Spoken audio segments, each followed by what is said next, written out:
Alhamdulillah, petang ni saya Datuk Hauzi KSU dan juga Datuk Azmir CEO Finas, kami bersama dalam majlis Hari Seniman 2025.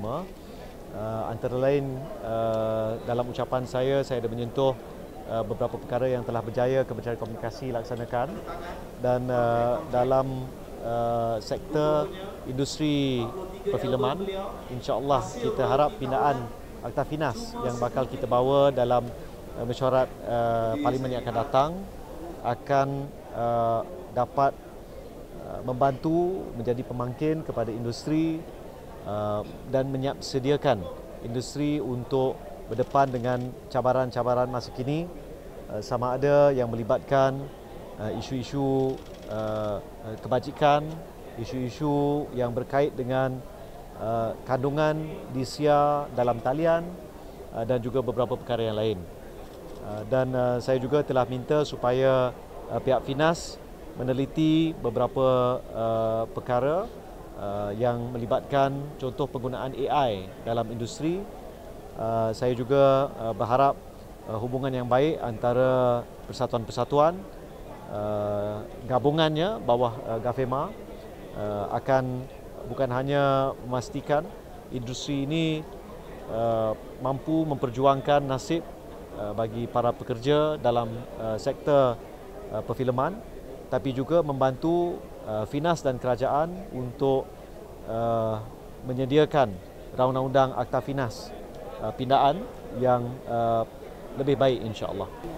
Dia masih awal. Biasanya untuk menggubal satu akta memakan masa beberapa tahun, tapi dia telah dimulakan. Satu pasukan pro-tem telah dibentuk dan pasukan ini akan mengadakan siri perbincangan, dan pihak kementerian juga akan menyediakan kerangka untuk memudah cara pembentukan dan juga mengumpulkan idea-idea bagi tujuan penggubalan undang-undang tersebut. Jadi katanya ia berkaitan dengan royalty tu, apa yang sebenarnya nak dibuat dengan? Tak semestinya royalty, tapi kita akan meneliti pandangan daripada semua pihak. Pihak dipanggil MCO, management apa dipanggil? Betul, kolektif, ya. Jadi badan-badan seperti MECP juga terlibat dalam pro-tem tersebut. Mereka yang merupakan pemuzik juga terlibat dalam pro-tem tersebut. Jadi perbincangannya sangat menarik dan menyeluruh, ya. Kita dapati sejak akhir-akhir ini ada sekurang-kurangnya 2 filem, saya tak akan namakan filem-filem itu, tapi mereka tahu siapa mereka. 2 filem yang kita dapati tidak membayar kru, walaupun pihak penerbit telah menerima dana kandungan kreatif di KK. Jadi telah siap dibayar, tapi pekerja tidak menerima bayaran gaji. Jadi kita telah halang tayangan. Kita maklumkan kepada mereka, langsaikan hutang, lunaskan bayaran-bayaran ini, kemudian baru kita akan benarkan mereka memohon, terutama dalam skim wajib tayang.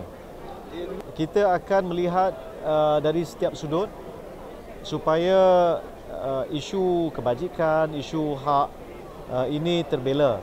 Ada beberapa kekangan, contoh seringkali sekiranya sesuatu naskah itu dihasilkan, satu filem itu disiapkan, kadang-kala intellectual property ataupun copyrightnya, hak miliknya bukan pada mereka yang terlibat, bukan pada penerbit, kadang-kadang pada